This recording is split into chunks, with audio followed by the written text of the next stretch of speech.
Ika-53 kabanata sa pagpapatuloy. Sinabi pa sa kanya ni Jegal Murin na habang nagpapatrolya kami sa rehiyon ng Danjiangkou, nakita naming inatake ni Taoist Jinmu ang mga inosenteng martial artists. Nandito kami para marinig ang paghingi niya ng tawad. Nagulat ang ating bida na napasabi sa kanyang isip na bakit ang kapal ng mukha niya para umasta ng ganyan. Dagdag pa niya na may hangganan ang kakapalan ng mukha ng isang tao. Ang lakas ng loob niyang umasta na parang siya pa ang biktima. Napasigaw si Myung-chong na Jaegal branch family head. Natumugon ito na bakit, may mali ba sa sinabi ko? Dagdag pa nitong sinabi na tanong ko lang, tumawid ba kayo sa pader ng Wonsan Merchant Association? Pinagpapawisan itong tumugon na hindi po. Pinuno ng pamilya. Hindi kami tumawid sa loob ng pader. Umisi ito at sinabi na kayo ba ang unang umatake kay Taoist Jinmu? Tumugon ito na hindi. Sinabing muli sa kanya ni Jegal Murin na kung gayon, sino ang inyong kalaban? Sumagot muli ito na ang Beggar Sect. Pero nalaman lang namin yon pagkatapos. Napasabi naman si Myung-chong na seryoso. Na muling sinabi ni Jegal Murin na Chan Golgay, anong palagay mo? May kasinungalingan ba sa mga sinabi niya? Nagulat itong tumugon na mukhang wala naman siyang sinabi na mali. Napangiti ang mga ito na sinabi pa ni Jegal Murin na kita nyo. Ang mga martial artist ng pamilyang Jegal ay nagpapatrolya lang sa lugar nang madiskubre nilang nagtatago ang Beggar Sect sa paligid ng Wonsan Merchant Association. At nakipaglaban sila dahil kahina-hinala ang kilos ng mga ito. Huminga ito ng malalim at sinabi pa na at para sa kanila na inosente, hindi ba't natural lang na si Taoist Jinmu ang may kasalanan sa nangyari? Na napasabi si Myung-chong ibang klase ka rin magsalita, ano? Dagdag pa niya na sinasabi mo ba na nagmaskara sila para magpatrolya sa gitna ng gabi? At doon pa talaga nagpapatrolya sa Wonsan Merchant Association, kung saan nanunuluyan ang Wudang Sect. Tumingin ito. Na humawak sa balbas at sinabing nakangiti na teritoryo ng pamilyang Jegal ang Danjiangkou, anong nakakagulat sa pagpapatrolya namin sa lugar?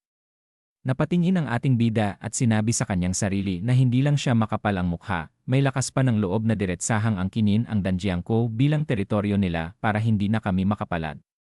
Kitang-kita na ang Wonsan Merchant Association ang target ni Yeo Wigang. Ngunit sa pamamagitan ng kanyang mga mapanlinlang na salita, nagawang baguhin ni Jegal Murin ang takbo ng pangyayari at naging kapaki-pakinabang ito sa kanyang grupo. Kanyang pinapalabas na ang mga sinabi ni Yeo Wigang ang siyang nagdidikta sa buong diskusyon. Dagdag pa ng ating bida sa kanyang isip habang naiinis na wala tayong masabi kasi sa totoo lang. Lahat ng sinabi niya ay totoo. Naiinis na sinabi ni Myung-chong na pinuno ng sangay ng pamilyang Jegal. Mukhang iniisip mong biro lang kami dito sa Wudang Sect. At pagkatapos sinigaw niya na ginamit niyo ang Rational Merchant Association para agawin ang karapatan sa rutang tubig at pati ang panggugulo niyo sa Wonsan Merchant Association sa mismong rutang kalakalan nila. Kitang-kita kung gaano kayo kakitid ang pag-isip. Kinuha ang tasa ng tsaa sa lamesa na sinabi ni Jegal Murin na pinuno ng Enlightenment Palace. Dagdag pa niya na maging maingat ka sana sa mga sinasabi mo. Kahit narinig ko rin ang mga sabi-sabi, puro walang basihang chismis lang ang mga yon. Na sinabing muli sa kanya ni Myung-chong na ano? Sinabi mong walang basihan ang mga yon? Sumagot ito na tama yon. Sabay higop ng tsaa. Dagdag pa nito habang nagulat si Myung-chong at ang ating bida na ewan ko lang, pero parang ang dating niyan ay chismis na gawa-gawa lang ng mga gustong siraan ang sangay ng pamilyang Jegal. Napasabi si Myung-chong na kalokohan yan.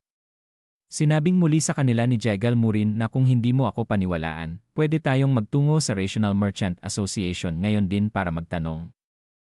Dagdag pa niyang sinabi sa kanyang isip na pinutol ko na ang koneksyon sa Rational Merchant Association. Wala silang maibibigay sa inyo. Lahat sila ay tila nawalan ng mga salita. Na makikita silang tatlo ay napasimangot ng muka na nakatingin lang kay Jegal Murin. Umisi ito at sinabi pa na ito ang pagkakaiba ng pamilyang Jegal at kayo na nag-aaral ng Taoism sa mga bundok. Tumayo ito at sinabi pa sa isip na ngayon na kami ang panalo, lilinlangin ko pa sila ng kaunti para mas lalo silang mawalan ng pag-asa. At pagkatapos sinabi niya na Taoist Jinmu. Nagtatakang napatingin ang ating bida sa kanya at sinabi pa ni Jegal Murin na hindi lang kayo tumulong sa gobyerno, kundi nahuli niyo pa ang Pyongyang Merchant Association sa kanilang smuggling. Tama ba? Narinig ko rin na inayos nyo ang mga makukulit na water pirates kamakailan. Masayang sinabi pa nito sa harapan ng ating bida na ang galing naman. Sinabi pa nito habang nakangisi na kahit na napakagaling mo at bata ka pa. Medyo nakakahiya naman na may ganitong mga alitan sa pagitan ng mga orthodox sects. Medyo nag-aalala ako para sa hinaharap mo. Galit na tumingin ang ating bida sa kanya habang sinasabi sa isip na dapat ko na bang bugbugin siya. Kung sa evil sect heaven to, baka pinatay ko na siya hanggang sa magmakaawa. Nagulat ang ating bida nang hawakan siya ni Jin Gong. At sinabi sa kanya nito na tiisin mo lang. Na mabilis namang bumaling ng ulo ang ating bida na napangiwi ng bibig. At sinabi niya sa kanyang isip na nakatingin ang dalawa kay Jegal Murin na kahanga-hanga ang Enlightenment Palace pagdating sa mga panlabas na negosasyon. Pero wala iyang silbi laban sa mga tusong walang hiya. Dagdag pa ng ating bida na Jegal Murin ang kapal ng mukha mong maging isang martial artist pero ang dila mo ay sinungaling na parang ulupong. Sinabi pa niya sa isip na wala na ba talaga akong magagawa tungkol dito.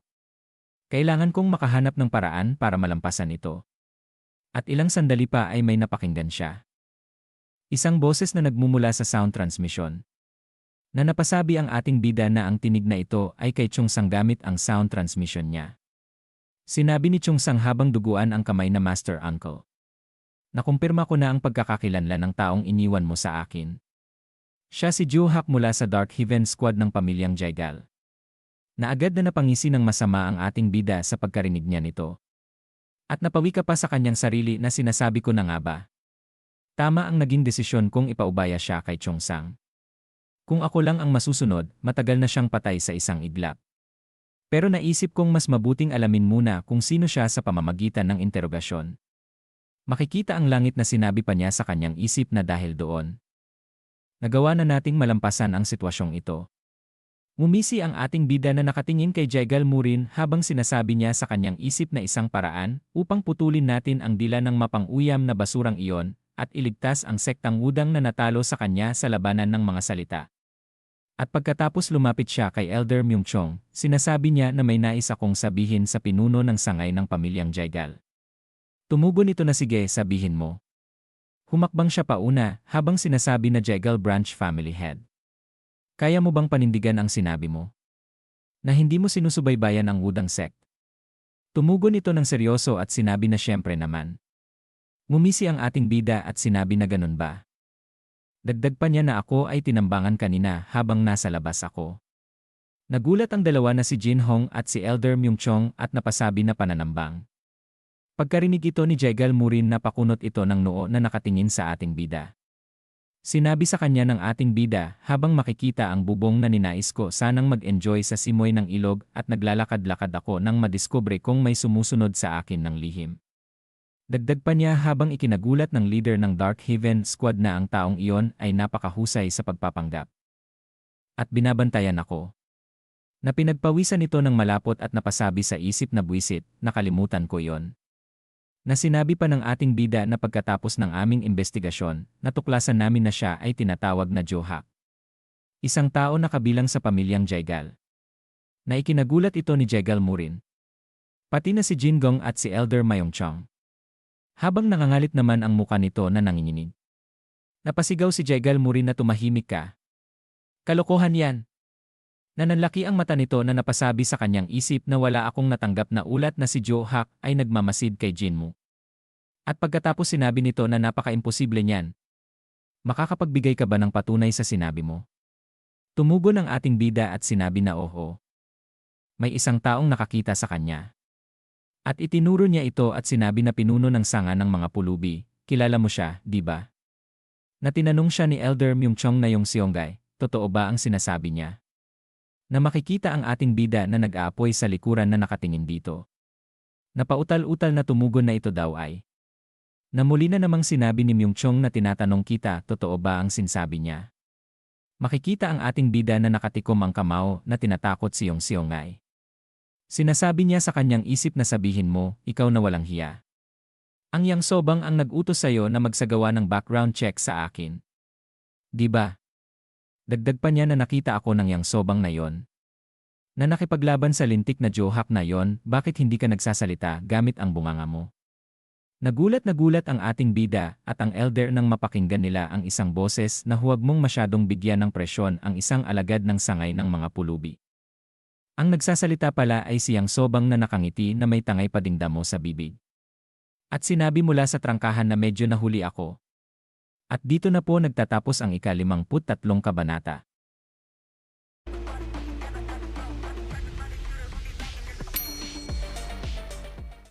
Ika-54 na kabanata. Sa pagpapatuloy. Habang nasa trangkahan siyang sobang, mabilis na napalingon sila sa kanya. Sinasabi na siya daw ay na sinabi ni Jin Gong at Elder Mayong Chong sa isip na isang mahiwagang individual na kabilang sa mga lubos na may kapangyarihan sa ortodoksong alyansa ng Murim. Dagdag pa sa isip ni Jaegal Murin na ang isa na ang lugar kung saan naroroon ay halos walang nakakaalam. Napasigaw ang mga ito na ang Windless Dog, yang sobang. Sa nakaraan ang tawag sa kanya ay ang Silent Rain Beggar. Mabilis na yumuko ang mga taga-Beggar sect sa lupa. At gumalang naman silang lahat na isinuntok ang kamao sa palad at yumuko. At sinabi ng mga ito sa kanya na kami po ay nagbibigay pugay. Elder Yang. Napasimangot naman ang ating bida at sinabi na bakit nandito ang matandang hukluban na yan. Hindi kita tinawag, walang hiya. Sapat na siyong-siyong nga, umalis ka na. At sinabi niyang sobang na tumingin sa kanyang mga kasamahan na ang mga disipulo ng Beggar sect ay maaari nang bumangon. Ang dami niyong tiniis dahil sa akin. Natumugon ang mga ito na hindi po, Ginoo. Kami po ang humihingi ng paumanhin dahil hindi namin nagawang magtagumpay sa aming misyon. At pagkatapos sinabi nito na Mayong Chong at Murin. Matagal-tagal na rin mula noong huli tayong nagkita. Tumugon ang mga ito na oo po sir. At nagulat siya at napasabi na teka. Hindi ba ikaw yung pasaway na nagdulot ng gulo kagabi? Na napasabi pa sa isip na ang walang hiyang ito talaga. Na sinabi pa ng ating bida na pasensya na po. Hindi ko alam na isa pala kayong kagalang-galang na tao, kaya hindi ko na ipakita ang nararapat na paggalang sa inyo. Na sinabi pa niya sa kanyang isip na wala akong ibang pagpipilian sa ngayon, maging magalang tayo. Na napasabi naman siyang sobang na sa totoo lang, siguro wala ring pagbabago sa trato mo sa akin dahil sa ugali mo. Sinabi pa nito na sa anumang kaso, Mayong Chong. Na napatingin sa gilid ang ating bida na may kakaibang reaksyon ng muka. Na sinabi naman niyang sobang na ako ang nag-utos sa sangay ng mga pulubi na subaybayan ang bata. Ngunit inaangkin ng batang iyon na siya ay tinambangan. Mahirap malaman kung siya ang nanambang o siya ang tinambangan. Na naiinis na sinabi ng ating bida na diretsuhin mo na, gurang. Sinabi pa niyang sobang na mayroon akong sariling mga dahilan sa pagsubaybay sa kanya. Sa anumang kaso, umaasa ako na ang lahat ng mga hindi pagkakaunawaan nyo sa sangay ng mga pulubi patungkol sa batang ito ay nalutas na. Tumatawang sinabi ni Mayong Chul na oo naman po. Hindi ko po alam ito kanina, sir. Napahinga ng malalim ang ating bida na tumingin sa gilid at sinabi sa kanyang sarili na dito na ba magtatapos ang lahat. Dahil siyang sobang ang umamin sa lahat ng kusa. At mabilis na ibinaling ang tingin kay Jaegal Murin at sinabi nito na sa kabilang banda, napakinggan ko na may tila maliit na alitan sa pagitan ng pamilya ng sangay ng Jaegal at ng sektang Wudang. Tumugon ito at sinabi na oo sir. Tiningnan niya ito ng mabuti at sinabi pa na batay sa aking nakikita sa pangkalahatan, tila ang pamilya ng sangay ng Jaegal ang siyang nagkamali. Dagdag pa niya habang nakayuko si Jaegal Murin na paano kung umatras kayo para sa akin. Tahimik lang na nakatungo ang leader ng Dark Heaven Squad samantalang sinasabi sa isip ni Jaegal Murin na alam ng lahat sa Danjiangko ang aming hidwaan. Kung urong kami ngayon, nangangahulugan iyon na natalo ang sektang Wudang sa labanan ng kapangyarihan. At pagkatapos napasabi ito na sir. Napalingon naman sa kanya siyang sobang. Sinabi nito na hindi ko rin nabatid na si Johak ay may balak kay Taoist Jinmu bago pa ito. Dagdag pa niya na pero hindi lang kami inaakusahan ng sektang Wudang, sinusubukan pa nilang isisi sa amin ang isang bagay na hindi namin ginawa. Sinabi pa nito na lubos kaming naghirap ng walang dahilan, paano kami magpaparaya dito? Napasabi siyang sobang na naku, ano ang gagawin natin ngayon? Nabiglang sumingit sa usapan. Ang ating bida na ikinatingin ng mga ito at sinabi na Ginoo, maaari po ba akong magsalita? Nagulat naman si Elder Mayong Chong na napatingin sa ating bida. Natumugon siyang sobang na magsalita ka. Na masayang sinabi ng ating bida na mula pa noong unang panahon, may mga pagkakataon na hindi gumagana ang pakikipag-usap. Kapag hindi gumagana ang usapan sa pagitan ng mga martial artist, gagamitin nila ang kanilang mga kamao para mag-usap at gamitin ito upang lutasin ang sitwasyon. Ito ay naging isang hindi nagbabagong paraan ng pagpapanatili ng murim sa isang madaling paraan. Na napangiti siyang sobang na itinuro siya at sinabi na kaya ang sinasabi mo, gusto mong isugal ang iyong pride at maglaban. Tumugon ang ating bida at sinabi na tama. Ang mga kinatawa ng bawat panig ay maglalaban at ang mabibigo ay tahimik na magpaparaya. Nakatingin sa kanya siyang sobang na sinasabi sa isip ng ating bida na ako marahil ang kakatawan sa sektang Wudang. Base sa husay sa martial arts na nakita ko noong hating gabi, malamang na matatalo ng malaki ang pamilya ng Jaigal. Dagdag pa niyang nakangiting sinabi sa isip na naglabas ako ng perpektong solusyon sa perpektong oras upang lutasin ang sitwasyong ito. Ang isipin na kanyang isinasaalang-alang ang aking mungkahi upang resolbahin ang sitwasyong ito, hindi lamang siya malakas, siya ay matalino rin. Na sinabi niyang sobang na makikita ang ating bida na si Jinmu, ang disipulo ng sektang Wudang. Ayon sa aming mga pagsusuri, ay hindi nagpapakita ng anumang malaking problema. Sa katunayan, ang kanyang mga ginawa sa Danjiangkou ay nagpapatunay na siya ay isang asetiko na may matinding pagmamalasakit sa hustisya. Maliban sa kanyang kaugnayan sa taong aming hinahabol. Mayroong insidente ng kalakalan ng pulbura sa Danjiangkou. Ang mga bakas na naiwan sa Monles Pavilion. At ang kanyang mga kasanayan sa martial arts na aming nasaksihan. Dagdag pa niya sa kanyang isip na hindi siya isang karaniwang tao. Ako ay nagsisimulang magkaroon ng mas maraming katanungan para sa kanya. Hahayaan ko kayong gamitin ako sa ngayon. At pagkatapos sinabi niya na sige. Mayongchong at Murin, ano sa tingin nyo? Nakangiting sinabi ni Jaigal Murin na susundin ko po ang inyong kagustuhan, Ginoo. Na napasabi pa ito sa kanyang sarili na dahil mayabang ang sektang Wudang, hindi nila ipapadala si Mayongchong. Malamang ipapadala nila si Jingong. Kung ipapadala nila si Jinmu, mas mabuti pa. Nag-aalalang napasabi sa kanyang sarili si Mayongchong na malinaw kung sino ang isusugo ni Jaigal Murin. Dahil mungkahi ito ni Jinmu, hindi ko ito matatanggihan. Ano ang aking gagawin? Dahil hindi kaagad nakasagot ito sinigaw niyang sobang sa kanya na hoy. Mayongchong. Natumugon itong nag-aalala na kung gayon. Susundin ko rin ang inyong kagustuhan. Sinabi na niyang sobang sa kanila na makikita ang langit na magaling. Ang bawat grupo ay magsusugo na ng kanilang mga representante. Subalit, kahit ano ang mangyari, walang magpapatayan. Mabilis namang sinabi ni Jinmu na dahil ako ang nagmungkahi nito, ako ang kakatawan sa sektang Wudang. Nagulantang naman sa kanyang likuran si Mayongchong na napasabi na hindi. Hindi, Jinmu. Paano mo nagawa yan nang hindi mo ako kinakausap? Nakangising sinabi naman ni Jaigal Murin na leader ng Azure Fire Squad, lumabas ka na. Habang bumilog ang mata at nangangalit ang mga ngipin ni Mayongchong na nakatingin dito sinabi niya sa kanyang isip na pinuno ng Azure Fire Squad. Na si Mo Iksang. Siya ay isang dalubhasa sa martial arts ng Reflective Ki na ang pangalan ay kilala sa buong probinsya ng Hubei sa nakalipas na 10 taon. Alam ko na siya ang ipapadala niya. Nanginginig ang boses nitong sinabi na may ilan lang na matatanda sa sektang Wudang ang maihahambing sa kanya. Paano lalaban si Jinmu sa kanya? Na sinabi naman sa kanya ni Jingong na Master, huwag kang mag-alala. Dagdag pa niya habang naglalakad pauna ang ating bida na malakas si Jinmu. Siya ang administrator ng Five Dragon Palace. At ang Sword of Wudang matapos ang lahat. Dagdag pa niya na pero maaaring medyo iba ang mga bagay kaysa sa iyong inaakala. Na napasabi namang nagtataka sa kanya si Mayongchong na ano. Tumawa si Mo Iksang at sinabi na aba. Hindi ko inaasahan na si Taoist Jinmu pala ang makakalaban ko. Talagang kasing walang muwang at mainitin ang ulo mo gaya ng inaasahan sa isang bata. Humawak sa kanyang baba at sinabi pa nito na pero ano ang magagawa ko? Dahil nakataya ang pride ng pamilya Jaigal dito, hindi ako pwedeng magpabaya at pagbigyan ka. Hinatak ng ating bida ang kanyang espada at sinabi na ang daldal mo rin, ano? Dagdag pa niya na sana kasing lakas ka ng sinasabi mo. Itinapon niya ang espada sa likuran at ang kaluban ang natira. Sinabi pa niya na kung hindi mo ako masyadong pahihirapan, magpapasalamat pa rin ako. Nanamutla naman si Elder Mayongchong na sinabi sa kanya ni Jingong na maaaring medyo iba ang mga bagay kaysa sa iyong inaakala.